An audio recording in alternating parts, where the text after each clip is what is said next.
disais, nous passons maintenant aux lois alimentaires. Les lois alimentaires. Donc, selon la fausse loi, donc voilà, selon les commandements d'hommes, on nous fait croire que voilà, les lois alimentaires, c'est fini, manger de tout ce qui se vend au marché, etc. On aura l'occasion de le voir dans notre vidéo, que ben non, le Seigneur Yahushua, le Seigneur Yahweh n'a pas changé, comme il le dit lui-même, qu'il ne change pas. Comme on le chante dans nos églises, Yahweh ne change pas, mais par nos agissements, on fait croire qu'il change. Et, donc, voilà, on nous dit, ce sont les chrétiens, donc voilà, tu es libre de manger ce que tu veux, euh, et que ceux qui appliquent la loi, voilà, ils sont sous la condamnation, voilà, là-bas, tu n'es pas libre de manger ce que tu veux, voilà, quand tu appliques la loi. Donc, c'est faux. C'est faux, c'est faux. Euh, c'est faux et c'est à la fois vrai, tout simplement parce que nous sommes esclaves du Mashiach. Si vous voulez être libre selon la pensée de la liberté du monde, vous êtes esclave de l'ennemi, parce que c'est ou on est esclave de Christ, ou esclave du diable et du péché. Mais pour ceux qui se réclament et qui sont esclaves du Mashiach, voici ce que notre maître nous dit de faire. Pour les autres qui sont hors la loi, vous êtes libres. Mais pour nous qui voulons servir le Seigneur, voici ce qu'il nous dit de faire. Donc déjà, on va commencer d'abord par lire Romains chapitre 11. Donc là, pour le contexte, on parle des païens greffés à Israël. Donc de ceux qui ont été dispersés des années avant, voilà, à la période au 1er siècle. Donc les Juifs dispersés. Donc c'est eux qui sont considérés païens. Et à cela aussi, il y a les païens, donc c'est-à-dire des gens qui sont totalement pas d'Israël, pour que vous puissiez mieux comprendre. Donc je lis Romains chapitre 11, verset 24. Si toi, tu as été coupé de l'olivier naturellement, donc je reprends. Si toi, tu as été coupé de l'olivier naturellement sauvage et hanté, contrairement à ta nature, sur l'olivier franc, à plus forte raison, eux seront-ils hantés selon leur nature sur leur propre olivier? Donc, il faut comprendre par là. Si tu intègres la maison d'Israël, l'olivier franc, naturel, l'olivier sauvage, c'est-à-dire naturel, sans rajout, sans découpe de feuilles, naturel. Si toi, tu intègres, donc tu es hanté, donc tu es collé à l'arbre, voilà, la maison d'Israël, voilà, toi, tu manges ce qui se mange, en fait, dans cette maison. Donc là, on voit la greffe, pour remettre du contexte. Donc, je parlais de la greffe, en fait, à Israël. Et donc, il faut comprendre que si toi, par exemple, je vous donne un exemple. Toi, tu as été adopté. Tu as été adopté, voilà, tu as été adopté, peut-être un enfant adopté en Chine, en Inde, en Afrique, en France, en Bretagne, bref, tu as été adopté. Et par exemple, tu es breton, tu as été adopté, voilà, tu es un enfant de breton. Et tu es adopté par un couple, une famille congolaise. Si tu entres dans cette maison, ce que eux vont manger, toi aussi tu vas le manger. Vous voyez pas que c'est plus logique? J'aime bien le Seigneur parce que le Seigneur, il donnait des exemples naturels. Il disait la nature ne nous enseigne-t-elle pas? Il prenait des exemples des oiseaux, des choses ou des choses de la vie pour simplifier. Parce que des fois, on veut trop faire, voilà, entre guillemets, réma, parler comme des docteurs, éloquence, tout ça, mais au final, on comprend rien. Donc, je vais vous parler simplement. Tu as été adopté, tu es un Breton, tu es un Français blanc, tu es adopté par une famille congolaise au Congo. Cette famille, elle mange de la chikwang, elle mange du fumboa, pour ceux qui connaissent. Ben en fait, tu vas manger ce plat, tu vas manger, tu vas suivre leur régime alimentaire.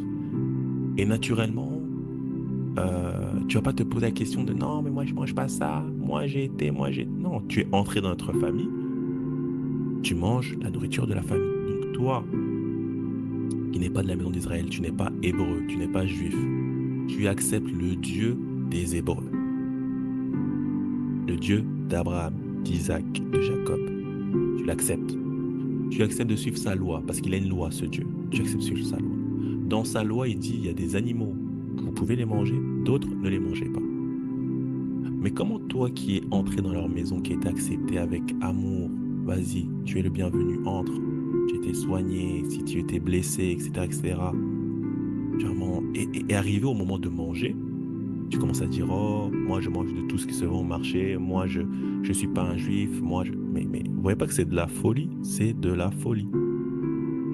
Et qu'est-ce qu'un père qui est, qu'est-ce qu'un père, en fait, qui a de l'autorité naturelle, je sais pas. Est-ce que si ce père te chasse de la maison, là je parle pas pour un enfant adopté, mais pour un invité, voilà, ou une personne qu'on a trouvée dans la rue, une personne SDF qui a dit qu'il avait faim, on l'invite à manger, à souper, et arrivé à table, il commence à dénigrer la nourriture qui est présentée, il commence à dire que non, lui il mange de tout, et qu'ici il manque des aliments que lui mange. Et qu'est-ce qu'on va faire naturellement? Mais on va le chasser. Et voilà ce qui va arriver malheureusement pour tous les rebelles, toutes les personnes sans loi, toutes ces personnes qui se disent chrétiens mais qui ne veulent pas suivre la loi de celui qui disent lui appartenir, donc la loi du Dieu Yahweh. Et toutes ces personnes vont être chassées hors du royaume lors de son retour. Parce que dans le royaume de Dieu, en tout cas pas dans le millénium parce qu'on sera comme des anges, mais dans la loi de ce Dieu, il y a des animaux qu'on mange et d'autres qu'on ne mange pas. Et si toi tu veux faire qu'à ta tête, tu es chassé. Tu resteras dehors. Là-bas, tu pourras manger ce que tu veux. Mais dans la maison de Yahweh, on ne mange pas, en fait du porc, par exemple. On ne mange pas des crevettes. Et voilà, la liste alimentaire, on peut la retrouver dans la parole. Donc voilà, tout simplement. Si tu intègres la maison d'Israël, tu manges et tu suis le régime alimentaire de la maison d'Israël. Exode 12, chapitre 12, verset 49. Regardez bien. La même loi existera pour l'indigène, c'est-à-dire l'étranger. Donc, la même loi existera pour l'indigène, donc c'est-à-dire en fait celui qui est du peuple, voilà, issu du peuple, comme pour l'étranger en séjour au milieu de vous. On continue, hein, c'est encore répété, c'est la même chose dans Lévitique chapitre 24 au verset 22. Vous aurez la même loi, l'étranger comme l'indigène, car je suis l'Éternel votre Dieu. Le Seigneur, donc là on voit par sa parole, parce que le Seigneur n'a jamais changé. C'est nous, par nos comportements méchants, on pense que le Seigneur a changé, on s'est créé un faux Dieu qui est un veau d'or, mais le Seigneur Yah n'a jamais changé. Jusqu'aujourd'hui, nous sommes en 2025, jusqu'aujourd'hui, lorsqu'il y a une loi pour l'étranger, c'est la même pour l'indigène, c'est la même pour l'étranger comme pour l'indigène. Le Seigneur ne fait pas de distinction. Donc si dans ta marche chrétienne, il y a des choses, quand on te parle de ça, tu dis « Oh non, ça c'est pour les Juifs ». Sache que tu es dans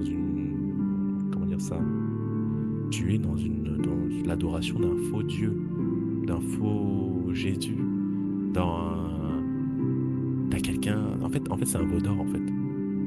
C'est un veau d'or. Tout comme les Hébreux ont créé un veau d'or et l'ont appelé Yahweh. Donc, quand on disait tu pries quel Dieu, je prie Yahweh, ils parlaient de ce veau. De la même manière, beaucoup pensent adorer Yahweh, mais ils n'adorent pas Yahweh. Ils adorent une contrefaçon, une imitation ratée. Mais si vous voulez adorer Yahweh, voici comment Yahweh fonctionne.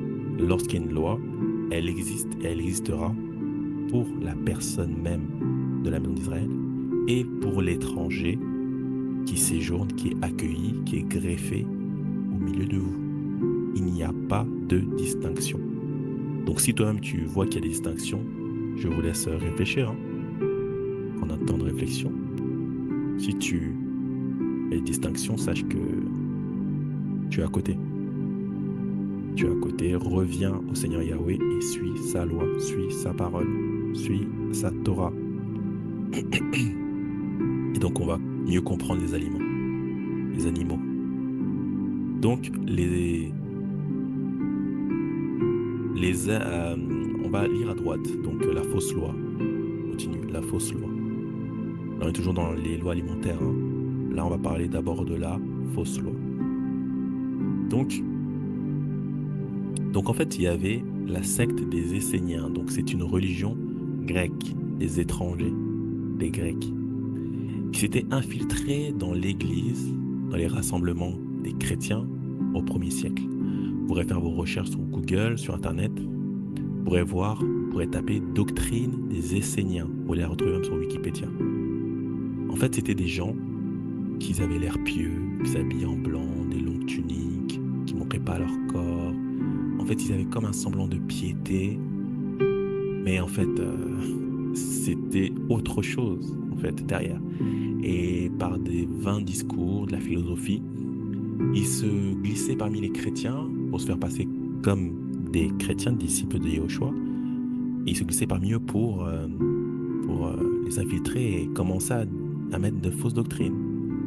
C'est là qu'on voit que Paul, dans 1 Timothée, chapitre 4, verset 3, il parle de ces gens-là, de ces sectes qui commençaient à infiltrer les rassemblements des disciples de Yahushua. Il dit ces hommes, qu'est-ce qu'ils font? Prescrivant de ne pas se marier. C'est des gens qui disaient non, il ne faut pas se marier, il faut rester pur. Ah, vous connaissez des gens encore de notre époque qui ne se marient pas. C'est pareil. Il ne faut pas se marier, il faut rester pur pour la divinité. Il ne faut pas manger des aliments que Dieu a créés. Voilà. Pour qu'ils soient pris avec l'action de grâce. Paul, il dit, c'est des gens qui viennent, ils disent, il ne faut pas se marier, il ne faut pas faire des fêtes, il ne faut pas faire ci, il faut rester vraiment, voilà, il faut aller dans des grottes. Vous allez voir, faites des recherches, vous allez voir les Esséniens, qui ils étaient. Et c'était comme ça qu'ils se comportaient. Donc si tu n'as pas aussi de connaissances historiques, tu vas venir dire, voilà, les gens qui disent, il ne faut pas se marier, il ne faut pas manger les aliments que Dieu a créés, voilà, manger de tout. Non, mon frère, non. C'est pour ça que dans d'autres vidéos, j'ai dit qu'il y a des frères qui ont le don de docteur. Ne négligeons pas le don de docteur, le don d'enseignement. Donc c'est des hommes, des femmes aussi, que le Seigneur appelle, ont cette capacité de recherche qu'ils ont naturelle, sans forcer, qu'ils ont cette compréhension de la parole approfondie, qui fait que lorsqu'il y a une doctrine, ces hommes et ces femmes peuvent se pencher sur le sujet, s'asseoir, aller creuser pour voir l'état de santé de cette doctrine. Est-ce que c'est une nourriture qui est périmée? Est-ce que c'est une parole qui n'est pas bonne pour la santé de l'Église? Et pour la santé de l'Église. Et si c'est le cas, eh bien, ils la rejettent. Ils enseignent et ils disent rejeter cette doctrine, elle n'est pas de la doctrine de Christ. Donc, j'en appelle à tous ceux qui lisent rapidement. Il y a des contextes linguistiques, des contextes historiques. Et quand on lit quelque chose, on se base sur quelque chose, il faut retrouver cela dans l'Ancienne Alliance. C'est ça, un vrai docteur, c'est ça, un vrai enseignant. Quand il prêche une chose qu'il a vue dans le Nouveau Testament, comme on dit, il faut qu'il puisse avoir des exemples dans l'Ancienne Alliance. Si c'est différent, c'est qu'il faut rejeter. Le Seigneur est un. Vous comprenez? Toute la Bible, c'est comme un miroir. Ancienne Alliance, Nouvelle Alliance. Il n'y a rien de nouveau. Et quand on voit quelque chose qui a l'air comme nouveau, c'est qu'elle était déjà au commencement. Vous comprenez?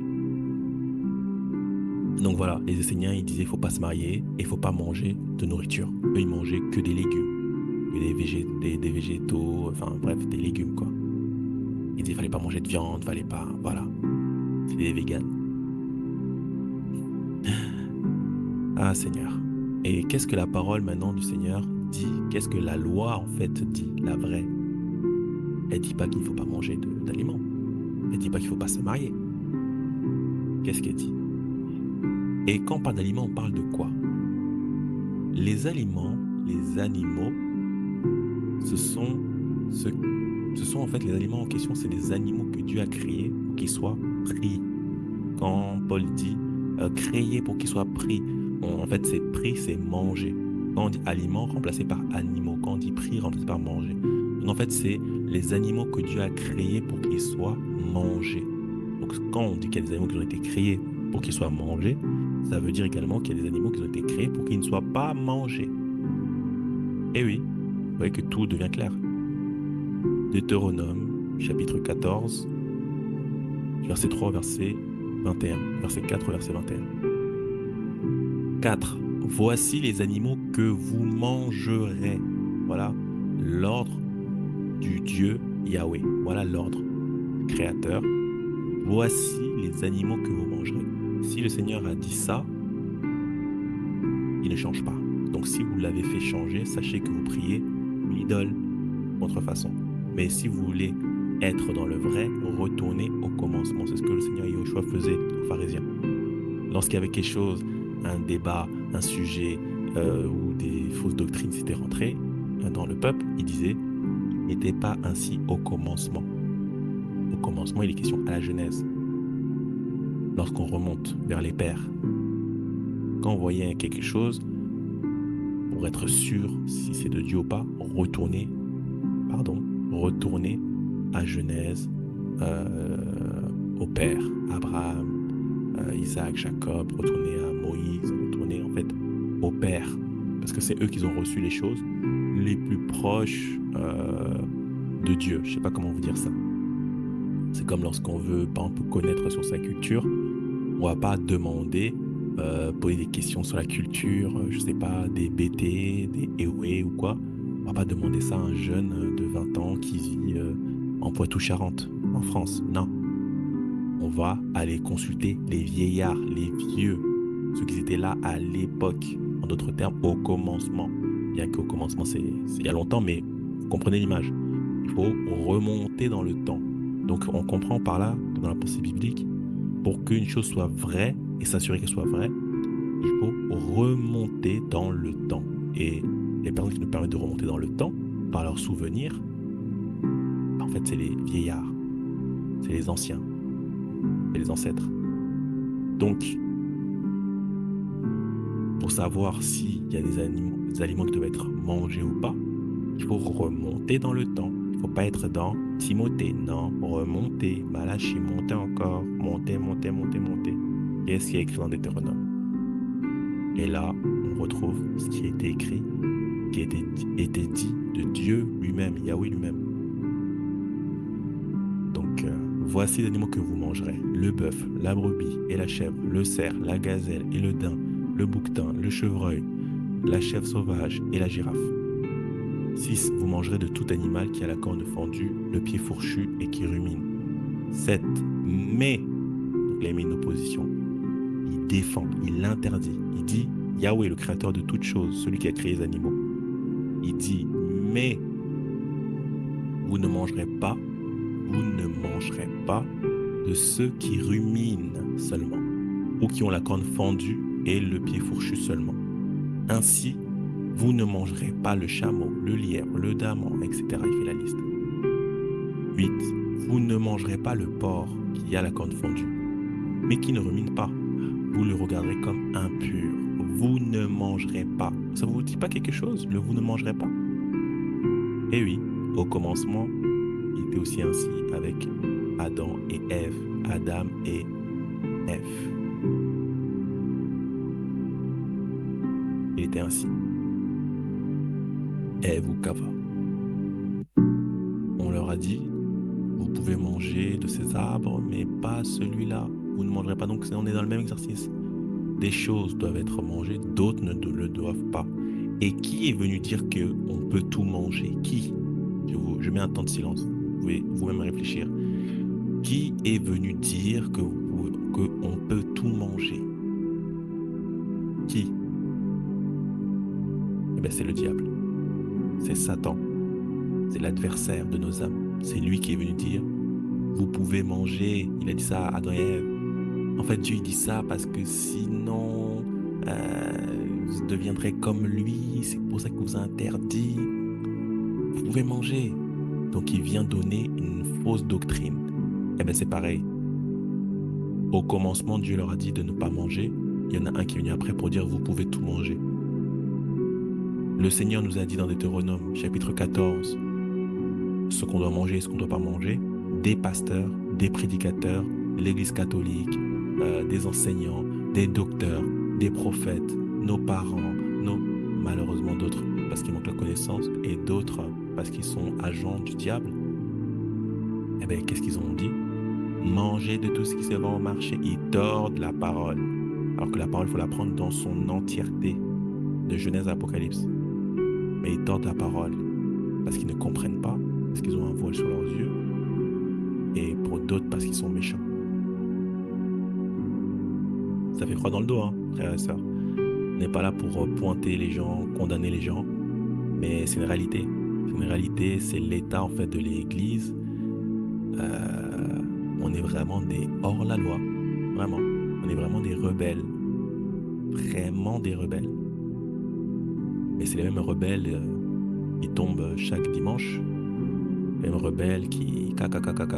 Ouais, c'est les mêmes rebelles. Donc au neuf, voici les animaux dont vous mangerez parmi tous ceux qui sont dans les eaux. Donc il a donné aussi les animaux. Il continue, tac, tac, tac, pour lire tranquillement plus tard. Au 11, vous mangerez tout oiseau pur, c'est-à-dire sans mélange, sans couleur, tel, truc, tel. Et les oiseaux purs, ils sont purs pourquoi aussi premièrement d'ailleurs, sans parler de couleur, premièrement, parce que c'est le Seigneur qui a défini ce qui est pur et ce qui est impur, tout simplement. Donc quand il y a un animal, vous apprêtez à le manger, regardez la notice du Créateur. Est-ce que selon le Créateur, cet animal est pur ou il est impur? Comprenez? Au 21, vous ne mangerez d'aucune bête morte. Tu la donneras à l'étranger qui sera dans tes portes, etc. Pourquoi une bête morte? C'est une bête en fait qui a subi un accident, un choc. Voilà. Le Seigneur ne veut pas qu'on mange ces animaux qui sont morts avec violence, avec voilà. Ou une bête morte. Laissez pas, on peut je sais pas, vous rouler en voiture ou tomber sur un sanglier étalé voilà, sur le rebord de la route. Le Seigneur ne veut pas que vous puissiez la récupérer et la manger. Parce qu'en fait, elle est morte dans des circonstances compliquées. Bref, vous avez compris l'image. Tout aliment et tout animal sont morts, bien sûr. Mais une bête morte, c'est une bête tuée par accident, etc. Et c'est même connu justement avec l'industrialisation, la société de consommation dans laquelle nous sommes. Le fait de produire fait qu'il y a par exemple, des animaux qui sont coupés à la chaîne et qui meurent dans un état de stress intense. Et donc, ça fait qu'ils sont stressés, endurcis, leur chair est pas tendre, elle devient raide. En fait, des tels animaux, après, sont mis dans les grandes surfaces. Et puis, nous les mangeons. Voilà pourquoi aussi il y a des cancers et plein de choses. Parce que le Créateur a donné une notice et nous faisons autrement, malheureusement. Que le Seigneur nous aide. On continue. Hein. Donc là, on a parlé des lois alimentaires, de l'apparence, du Shabbat. On peut parler également d'autres choses, d'autres points. Voilà. De comment les chrétiens le comprennent et comment en fait c'est écrit dans la parole. Voilà, le manque de connaissance n'est bon pour personne. Donc comment les chrétiens comprennent la loi? Donc dans la loi, c'était œil pour œil, dent pour dent. Aujourd'hui, Jésus nous a libérés de la loi. Maintenant, tu aimeras ton prochain comme toi-même. Voilà. C'est vraiment bien sans la loi. Eh bien écoutez, on va voir dans la loi de Dieu. Tu aimeras ton prochain comme toi-même. Eh bien, il est dans la loi de Dieu. Lévitique, chapitre 19, verset 17. Tu ne haïras point ton frère dans ton cœur. Tu auras soin de reprendre ton prochain. Mais tu ne te chargeras point d'un péché à cause de lui. 18. Tu ne te vengeras point et tu ne garderas point une rancune contre les enfants de ton peuple. Tu aimeras ton prochain comme toi-même. Je suis l'Éternel. Vous voyez qu'il n'y a pas deux dieux. un Dieu du Nouveau Testament, un Dieu de l'Ancien. Non, c'est le même. Au commencement, il fallait aimer son prochain comme soi-même. Et ça a été la même chose dans la Nouvelle Alliance, dans les prémices de la Nouvelle Alliance. Et comme vous l'avez compris, en fait, dans l'Alliance tout simplement du Seigneur. Exode, chapitre 20, au verset 17. Tu ne convoiteras point la maison de ton prochain, tu ne convoiteras point la femme de ton prochain, ni son serviteur, ni sa servante, ni son bœuf, ni son âne, ni aucune chose qui appartienne à ton prochain. Voilà, aimer son prochain comme soi-même, c'est ça aussi. C'est ne pas convoiter les choses des autres. La maison, la femme, la servante, le bœuf, les biens. C'est ça aimer son prochain aussi. Ne pas avoir l'œil envieux. Deutéronome chapitre 5, verset 21. Tu ne convoiteras point la femme de ton prochain. Donc le Seigneur a répété ces choses. Il voulait vraiment qu'on puisse aimer son prochain comme soi-même. Luc chapitre 10, du verset 25 à 37. Un docteur de la loi se leva et dit à Jésus, Yahushua, pour l'éprouver, Maître, que dois-je faire pour hériter la vie éternelle? Regardez la réponse maintenant de notre maître. Jésus lui dit, là on est au verset 26, Jésus lui dit, qu'est-il écrit dans la loi? Qui lis-tu? Là on peut même s'arrêter là, faire une pause. On voit que pour hériter la vie éternelle, il faut lire la loi de Yahweh. C'est en lisant la loi de Yahweh, c'est en méditant sa parole que nous pourrons hériter la vie éternelle. Vous voyez, maintenant, comment, avec du recul, après tout ce qu'on a dit, ceux qui ont suivi également les précédentes vidéos, en fait, le fait qu'on nous a fait haïr la loi de Dieu, on nous a fait haïr la chose qui va nous permettre d'hériter la vie éternelle. Vous voyez, le piège du diable, c'est vraiment... c'est chaud, hein. Au verset 27, donc il a répondu au docteur de la loi. Qu'est-il écrit dans la loi? Qui lis-tu? Au verset 27, il répondit. Donc le docteur de la loi répond. Tu aimeras le Seigneur ton Dieu de tout ton cœur, de toute ton âme, de toute ta force et de toute ta pensée, et ton prochain comme toi-même. 29. Mais lui, voulant se justifier, dit à Jésus, et qui est mon prochain? 37. Jésus, c'est celui qui a exercé la miséricorde envers lui. Donc là, quand on part plus bas au 37, là j'ai fait un bond, effectivement, donc là vous ne le voyez pas, mais il a donné d'abord une parabole avec le bon samaritain, on la connaît. Et justement, le docteur, pour se justifier, il dit, dans l'histoire, qui est mon prochain? Et qu'est-ce que le Seigneur Yahushua lui dit? Il dit, c'est celui qui a exercé la miséricorde envers lui. Donc, le docteur lui-même répond que c'est celui qui a exercé la miséricorde. Et qu'est-ce que Jésus lui dit? Alors, et Jésus lui dit, va et toi fais de même. Enfin bref, c'est un exemple pour dire que pour hériter la vie éternelle, il faut lire la Bible et particulièrement lire la loi, en fait, la loi de Yahweh. Et que aimer son prochain comme soi-même, ce n'est pas une nouveauté du Nouveau Testament, non, c'est également, et ça a été d'abord dans la loi de Yahweh. On continue.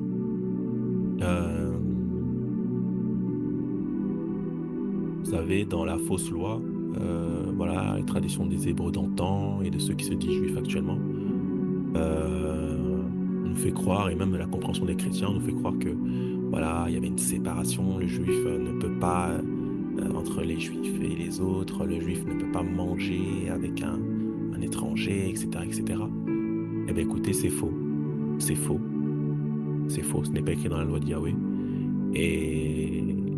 Et si, en d'autres termes, et si ça a été fait, bah, c'est tout simplement le mauvais comportement de ces hommes. Mais ce n'est pas écrit dans la loi de Yahweh. Et vous voyez, nous, chrétiens, ou des pasteurs vont s'empresser de dire, ouais, comment la loi, elle était dure. On ne pouvait pas être avec l'étranger, pas être avec les païens, pas... On donne des mauvaises choses, on les attribue à Dieu. C'est très grave. C'est très grave, très grave.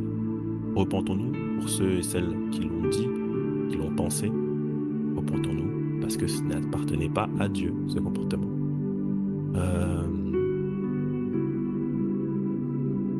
on voit dans Actes chapitre 11, c'est un verset qui est aussi utilisé par des chrétiens, donc Actes chapitre 11, verset 2. Et lorsque Pierre fut monté à Jérusalem, les fidèles circoncis lui adressèrent des reproches. Donc les fidèles circoncis, c'est les Juifs. Ils lui font des reproches en disant: tu es entré chez les incirconcis, c'est-à-dire des gens qui ne sont pas juifs, ou des personnes qui ont perdu leur judaïté avec le temps, leur dispersion, et du coup qui ne pratiquaient plus la circoncision. Il a dit donc: tu es entré chez les incirconcis et tu as mangé avec eux. 4. Pierre se mit à leur exposer d'une manière suivie ce qui s'était passé. Donc on voit que Pierre, voilà, il essaie de leur expliquer, etc. Parce qu'il était un peu gêné. Et, voilà, pris de court, il savait pas, il leur expliquait un peu ce qui s'était passé. Et pour comprendre ce qui s'était passé, c'est dans Acte 10, donc chapitre avant, Acte 10 au verset 28. C'est Pierre qui parle en parlant à Corneille. Il lui dit: vous savez, leur dit-il, qu'il est défendu à un juif de se lier avec un étranger ou d'entrer chez lui. Mais Dieu m'a appris à ne regarder aucun homme comme souillé et impur. Et en fait, on voit que, en faisant une étude approfondie de la parole, c'est écrit nulle part. On voit que c'est Pierre qui a surinterprété, qui a, en fait, selon la coutume, c'était fait, mais ce n'était pas la parole claire de Yahweh. Comme quoi, il ne faut pas entrer chez lui, en tout cas. Vous voyez, sauf erreur de ma part. Hein.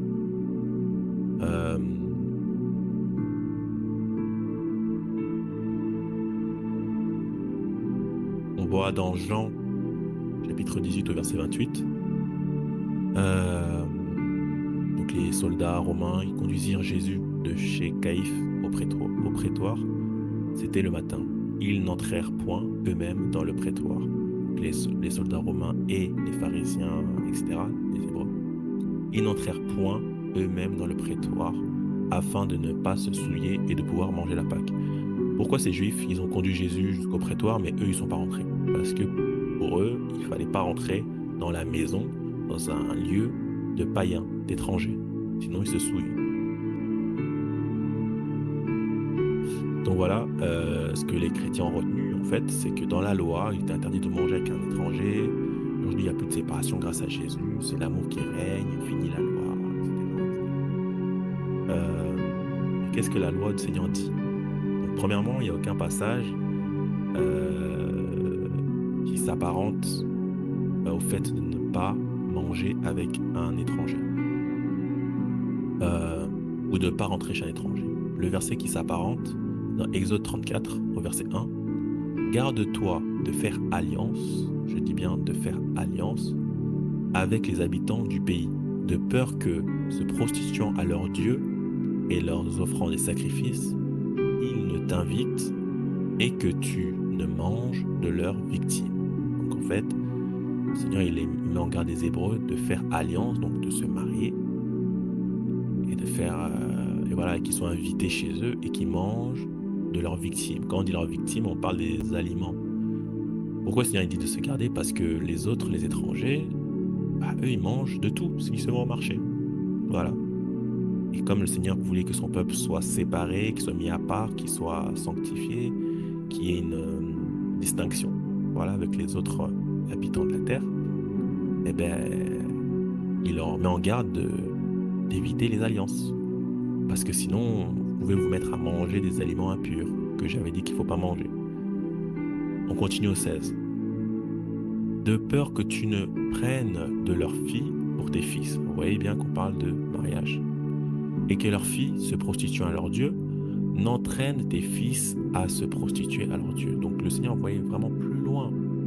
Il n'est pas juste question d'entrer chez un étranger, être avec lui. Non, non, non. En fait, le Seigneur dit d'entrer chez l'étranger, faire alliance avec eux, qui t'invitent à leur table, que tu manges les animaux impurs, que tu donnes tes fils à leurs filles, et puis que ces fils-là, qui sont mon peuple, se mettent aussi à se prostituer vers d'autres dieux, entraînés par l'amour, etc.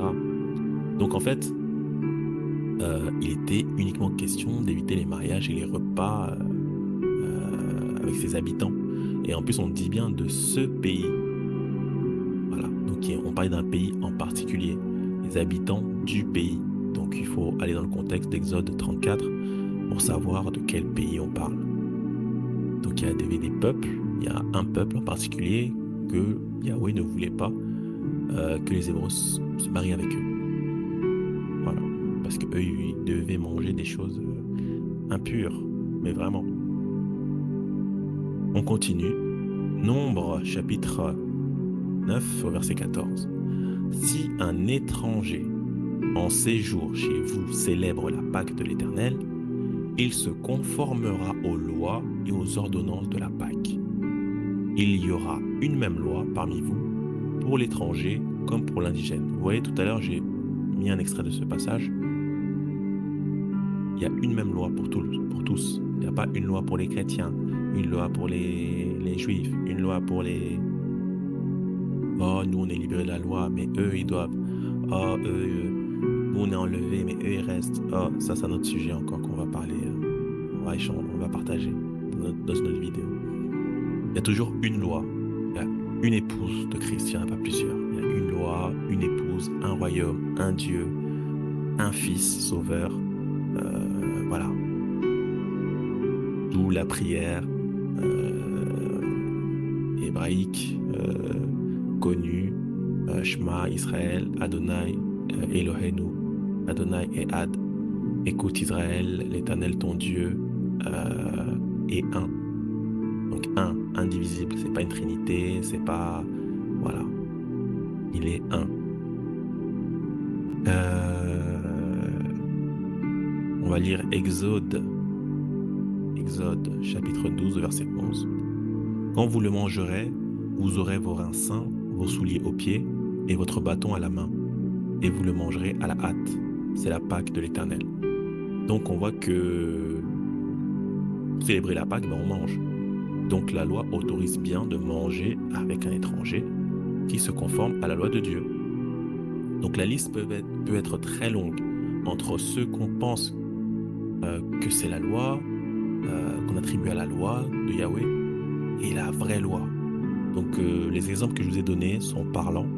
Je pense pour tous ceux qui ont le Saint-Esprit, tous ceux qui sont honnêtes, la loi de Yahweh est un joug léger. Donc on tend vers la fin. Donc en bref, un chrétien qui veut appliquer la loi de Yahweh, un disciple de Yehoshua qui veut appliquer la loi de Yahweh, ça ressemble à quoi? Eh bien, il sert Dieu comme il l'a toujours fait auparavant. La nuance, la différence, c'est qu'il se réunit avec d'autres chrétiens le samedi, voilà, le jour de repos, et non le dimanche, qui est un jour qui a été imposé, créé, changé par l'Église catholique romaine. Donc un chrétien qui veut suivre la loi du Seigneur, qu'est-ce qu'il fait? Eh bien écoute, le jour du Shabbat, du sabbat ou du samba, il ne fait pas d'achat, donc pas de transaction monétaire, sauf dans le cadre d'une bonne action, comme on a pu le voir, car il est maître du sabbat. Donc voilà, ce qu'il faut retenir, c'est que le sabbat, il a été créé pour toi, afin de te reposer et de le consacrer à Dieu, mais ça ne doit pas être un fardeau. J'ai donné plusieurs exemples, je peux vous en donner un nouveau. Par exemple, ne pas nourrir son bébé parce que tu ne peux pas acheter du lait le jour du sabbat, vous voyez bien que c'est de la folie, c'est anti-biblique, c'est anti-loi, c'est anti-Christ, parce que Christ, c'est l'amour. Et même le Seigneur pouvait dire, celui qui ne prend pas soin de sa famille est pire qu'un infidèle. Donc le Seigneur, dans le Seigneur, il y a l'ordre, il y a la tête, on n'est pas stupide. Voilà. Donc la question à se poser, c'est toujours, si j'achète, est-ce que c'est pour faire du bien? Si c'est pour faire du bien, vas-y, tu ne pêches pas.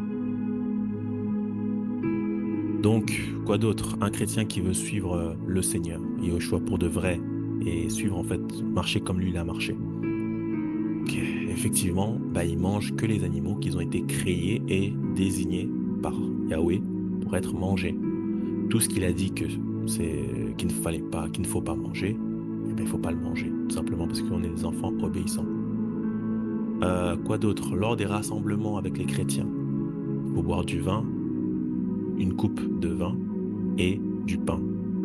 Voilà, parce que Jésus a demandé de le faire en mémoire de lui. Vous voyez, c'est plein de petites choses qui sont négligées. Voilà, plein de petites choses qui sont négligées, mis de côté, alors que c'est ça la loi et les commandements de Yahweh, et qui sont pas durs. Et c'est ça la loi de Christ. C'est ça. euh, En fait, la loi de Christ, c'est la loi de Yahweh améliorée. Voilà, c'est vraiment amené à la perfection, comme on a pu le voir aussi dans d'autres vidéos. Et donc, c'est rien de plus, rien de moins. Donc, pour finir, on va lire quelques versets pour clôturer. 1 Jean, chapitre 5. Nous connaissons que nous aimons les enfants de Dieu lorsque nous aimons Dieu et que nous pratiquons ses commandements, les commandements de Dieu. Verset 3. Car l'amour de Dieu consiste à garder ses commandements. Et ses commandements ne sont pas pénibles. Parce que tout ce qui est né de Dieu triomphe du monde. Et la victoire qui triomphe du monde, c'est notre foi. Voilà, si tu as la foi, tu as la capacité, la force de pratiquer, d'appliquer les commandements, la loi de Dieu. Matthieu chapitre 11 au verset 30, c'est le Seigneur qui parle. Il dit, car mon joug est doux et mon fardeau léger. Moi je crois le Seigneur. Si, malgré cet enseignement de plus d'une heure, il me semble, tu continues et tu veux persister dans ta rébellion, à croire, à s'auto-persuader que la loi est un joug lourd et qu'il n'est pas doux, bah, tu es tout simplement un disciple de l'Antichrist, pour ton information. Jean chapitre 14 verset 15. Si vous m'aimez, c'est Yahushua, Jésus qui parle, si vous m'aimez, gardez mes commandements. Voilà. Jean 14 verset 21. Celui qui a mes commandements et qui les garde, c'est celui qui m'aime. Et celui qui m'aime sera aimé de mon Père. Je l'aimerai et je me ferai connaître à lui. Voilà, si tu veux vraiment que le Seigneur Jésus, le Seigneur Yahushua se fasse connaître à toi, que tu puisses grandir dans la foi, qu'il puisse vraiment t'aimer. Il nous a aimé le premier, mais vraiment t'aimer. En fait, garde les commandements, garde la loi, parce que la loi, c'est Yahushua, c'est lui la parole. Exode 20, verset 6. Et qui fait miséricorde jusqu'en 1000 générations à ceux qui m'aiment et qui gardent mes commandements.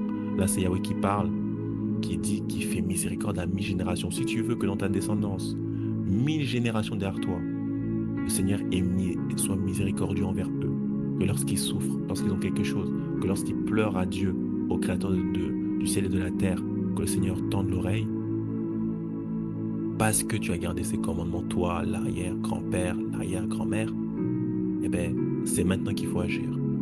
Garde les commandements et le Seigneur assure même jusqu'à 1000 générations sa miséricorde. Waouh, vous voyez comment c'est fort.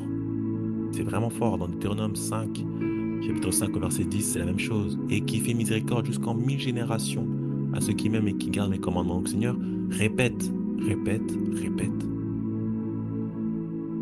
Donc, ouvre tes oreilles, ouvre ton cœur. Voilà des promesses du Seigneur.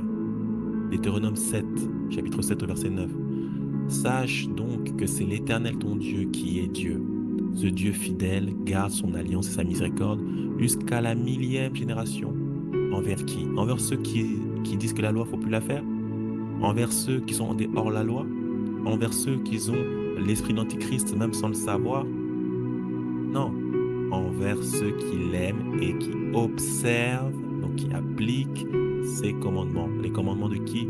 La loi de qui? La loi de Moïse? Non, la loi de Dieu, la loi de Yahweh. Ce sont ses commandements. Sa loi. Deutéronome chapitre 10, versets 12 à 13. Maintenant, Israël, que demande de toi l'Éternel ton Dieu, si ce n'est que tu craignes l'Éternel ton Dieu, afin de marcher dans toutes ses voies, d'aimer et de servir l'Éternel ton Dieu de tout ton cœur et de toute ton âme. Marcher dans toutes les voies de Yahweh, c'est quoi? Mais pour connaître les voies de Yahweh, il faut connaître sa loi, il faut la garder dans son cœur, il faut la méditer, il faut la lire, C'est pour ça que Yoshua disait au docteur de la loi qui voulait le piéger, que dit la loi? Que lis-tu? Qu'est-ce que tu vois? Qu'est-ce que tu lis dedans? Parce que si tu regardes, tu veux marcher dans la voie de Yahweh, lis. Les choses sont devant toi, devant tes yeux. On continue. Jean 14, chapitre 14, verset 23. Jésus lui répondit, si quelqu'un m'aime, il gardera ma parole et mon Père l'aimera. Nous viendrons à lui et nous ferons notre demeure chez lui. Si tu veux que le Seigneur fasse de toi sa demeure, que le Seigneur, le Fils, le Père, Yahweh tout simplement en vrai, vienne faire sa demeure chez toi, donc qu'il puisse demeurer, donc rester sur la durée, demeurer, pas séjourner, mais demeurer, eh bien, il faut que tu gardes sa parole, sa loi. C'est comme ça que tu l'aimes et c'est comme ça qu'il vient. Garde sa loi et garder la loi de Yahweh attire Yahweh. Il y en a très peu qui la gardent de notre époque. Commence mon frère, commence ma sœur à garder cette loi. Tu vas voir comment tu vas attirer la miséricorde de Yahweh, attirer les faveurs de Yahweh, attirer le regard de Yahweh sur ta vie. 1 Jean, chapitre 2, verset 3. Si nous gardons ses commandements, par là nous savons que nous l'avons connu. Voilà. Donc, ceux qui ont connu le Père, c'est ceux qui gardent ses commandements. Ça vous rappelle pas quelque chose dans Matthieu 25, si je me trompe pas?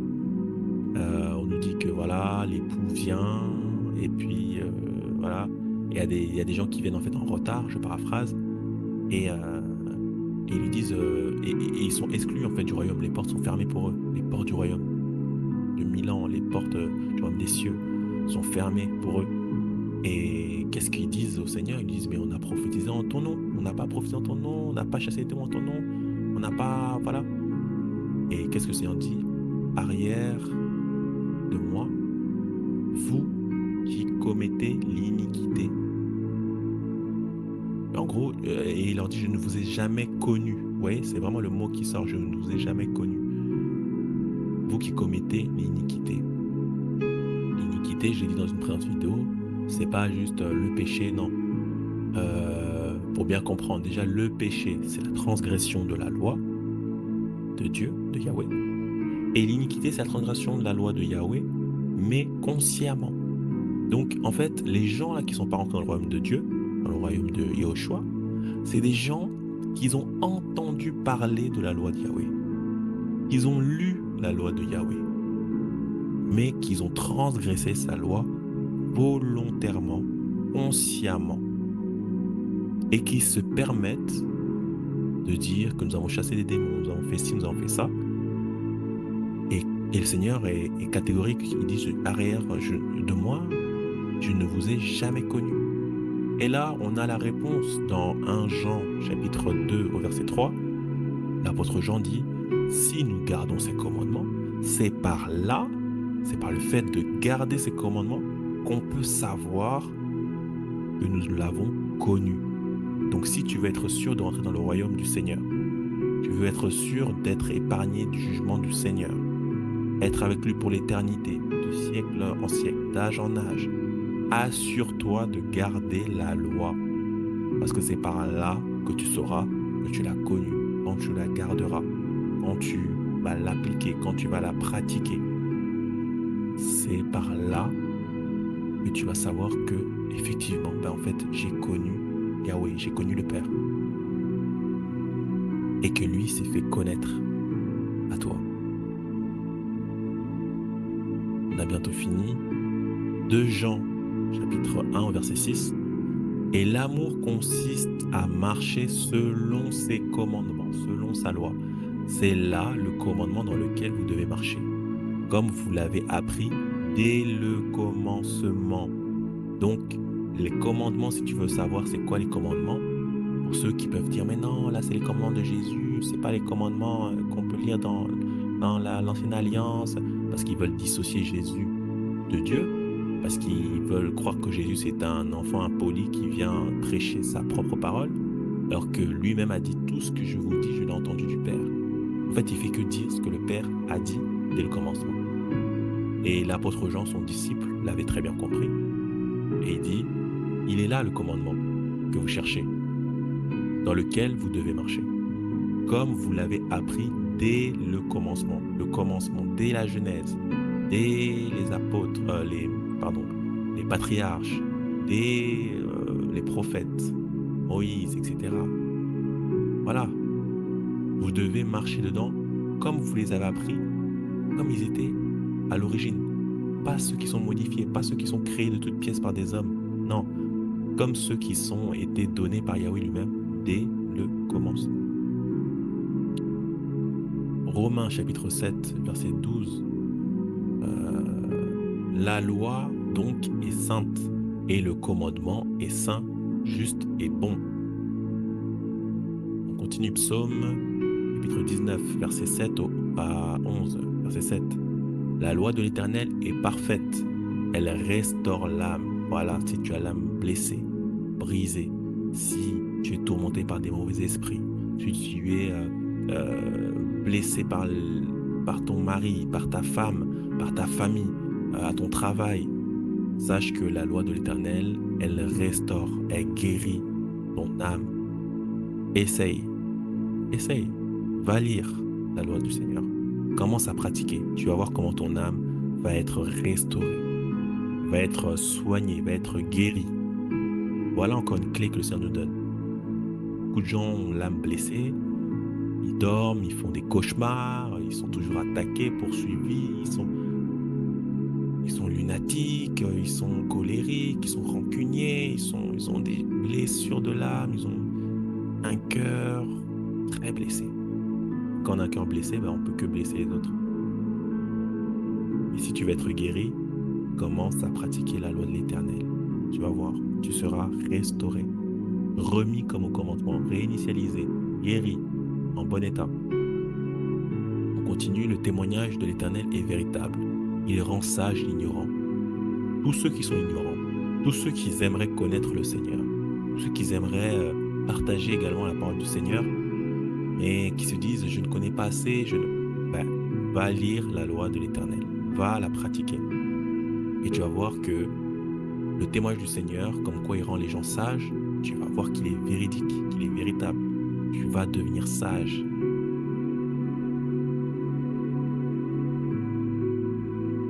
David pouvait dire « je suis plus sage que les vieillards, car j'observe ta loi ». C'est magnifique. C'est-à-dire tu peux être jeune, tu peux avoir 17 ans, 15 ans, 14 ans, 10 ans, ce que tu veux. Quand tu te mets à observer la loi de Yahweh, quand tu te mets à l'appliquer, tu deviens même plus sage que des vieillards, plus sage que des gens poussés en âge, 50 ans, 40 ans, 70. Pourquoi? Parce que la différence se crée à l'observance de la loi, à la pratique de la loi. Et David l'avait compris. C'est pourquoi il était un jeune roi, mais il avait un temps d'avance sur tous les autres rois, parce que lui, il observait la loi de Yahweh. Psaume 119, verset 45. Je marcherai au large, car je recherche tes ordonnances. Voilà David encore une fois. C'est pour ça que le Seigneur l'a appelé l'homme selon mon cœur. Ce n'est pas parce qu'il était fort, parce qu'il était beau, parce qu'il gagnait des guerres, parce que lui, il a dansé, je danse comme David parce qu'il dansait bien. Non. En fait, vous allez comprendre une chose. David, pourquoi il était vraiment aimé du Seigneur? En fait, parce que David chérissait la loi de Yahweh. Il a pratiqué, il a chérissé, il écrivait des chansons là-dessus, il a médité. Et voilà, on voit qu'il a pu écrire « Je marcherai au large ». Donc, je marcherai sans être noyé par les eaux. En gros, il faut comprendre par là, je ne serai pas tourmenté, je serai en paix. Pourquoi? Parce qu'en fait, je recherche tes ordonnances, je recherche tes commandements. Et puisque je recherche tes commandements, en fait, je suis au large, je suis en sécurité. Voilà encore une clé que David donne par ses écrits. Recherche les ordonnances du Seigneur, recherche la loi du Seigneur, recherche à l'appliquer, et tu vas voir que tu seras mis au large. Là où tu te noyais dans le péché, là où tu te noyais dans la pornographie, là où tu te noyais dans l'alcool, là où tu te noyais dans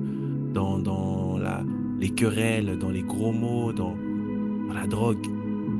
si tu te mets à chercher, à rechercher, donc c'est-à-dire faire vraiment une démarche d'apprendre, de rechercher, de lire, de se documenter, de comprendre, d'écouter des enseignements de serviteurs qui prêchent la loi, tu vas voir que tu vas être mis au large sans comprendre comment tu as été sauvé de ces eaux qui commencent à te noyer.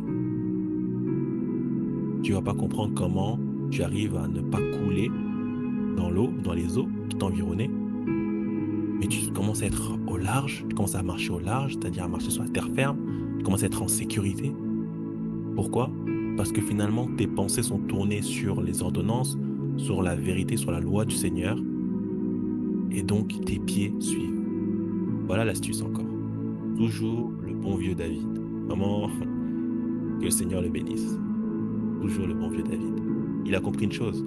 S'il met ses pensées à rechercher les ordonnances du Seigneur, s'il met ses pensées à rechercher à faire ce qui est bon pour le Seigneur, à méditer sa parole, à chanter des cantiques, à partager, voilà, si tu comprends cela, si tu comprends en fait, à vivre une vie chrétienne vraiment investie, tu vas te rendre compte que finalement, ton corps va suivre.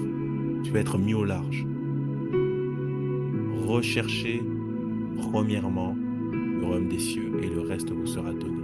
Quand tu vois que tu manques des choses dans ta foi, dans ta marche chrétienne, même des biens matériels, un travail, un boulot, une femme, un mari, essaye la loi du Seigneur. Et si ce n'était pas la loi du Seigneur que tu n'avais pas essayé? Et si ce n'était pas la loi du Seigneur que tu n'avais pas essayé? Essaye. Et quand tu auras essayé, n'hésite pas à mettre un commentaire, à bénir le nom du Seigneur. On va bénir le nom du Seigneur ensemble. Commence à rechercher les ordonnances du Seigneur, ses commandements. Qu'est-ce que le Seigneur dit dans sa loi? Commence à observer les 10 commandements, pas les 9. C'est-à-dire les chrétiens qui font tout sauf un des commandements qui est le Shabbat. Commence à l'observer. Commence. Tu vas voir comment le Seigneur va changer ton histoire. Tu vas voir comment le Seigneur va te guérir ton âme. Tu vas voir comment le Seigneur va débloquer des situations financières, du travail, des choses de ce monde d'ailleurs qui sont faciles en fait, qui sont faciles selon le Seigneur. Tu vas voir comment le Seigneur va débloquer des situations dans ton mariage, dans ton foyer, dans ta famille. Tu vas voir. Tu vas voir. Et le Seigneur, il aime ceux qui s'appuient sur lui. Entre guillemets, qui le mettent au défi. Il aime. Et tu vas voir comment sa parole est véritable. On a lu plus haut, Psaume 19. Le témoignage de l'Éternel est véritable. Tu vas te rendre compte que, oh mais c'est vraiment vrai en fait. Donc c'était vrai, je l'entendais, je ne croyais pas totalement ou je m'étais jamais penché là-dessus. Mais maintenant que je pratique, mais c'est vraiment vrai, c'est vraiment véritable. On finit par Proverbe 3, chapitre 3, verset 17. Ses voies sont des voies agréables et tous ses sentiers sont paisibles. Donc voilà la description encore de la loi de l'Éternel. Donc Jésus, le Seigneur Yahushua dit de garder ses commandements. Pour rappel, à l'époque de Jésus, les évangiles n'existaient pas, c'est-à-dire ils n'étaient pas écrits. Et donc quand le Seigneur parle, Jésus parle des commandements, garder ses commandements, etc. Il parle de la loi, il parle de la Torah, des prophètes, Ketuvim, voilà, etc. Genèse, il parle de ça, pas d'autre chose. Jésus ne prêchait pas, ne partait pas de village en village, de ville en ville pour dire allons dans le livre de Matthieu. Non, Matthieu est encore là en train d'écouter. Donc, suivons le maître. Le Seigneur a enseigné les commandements, a demandé de les garder. Il a dit que c'était ses commandements. Donc là, encore une preuve que Yahushua, Jésus, est bien le Père, il est bien Dieu. Et qu'il a revendiqué que c'était bien ses commandements. Et donc, qui de mieux placé pour les enseigner? Donc, suivons les commandements comme Jésus les a suivis. Et non comme les pharisiens, non comme ceux qui se disent juifs actuellement, non comme les chrétiens, ce qu'ils pensent de la loi. Non, suivons comme le Seigneur. Et voilà, donc, que le Seigneur vous bénisse abondamment, abondamment. N'hésitez pas à vous abonner, à laisser des commentaires en dessous de la vidéo ou même poser des questions ou même autres, voilà, pour échanger, même pour des demandes de prière, pour Voilà, n'hésitez pas à contacter l'adresse mail pour l'amour sans petit, on appelle ça, parenthèse tout collé, hein, pour l'amour de Sion. De toute façon, vous voyez, je le mettrai à l'écran. Pour l'amour de Sion 62v1@gmail.com. Et on fera un plaisir par la grâce du Seigneur, de vous aider. En tout cas, que le Seigneur soit béni et à très bientôt.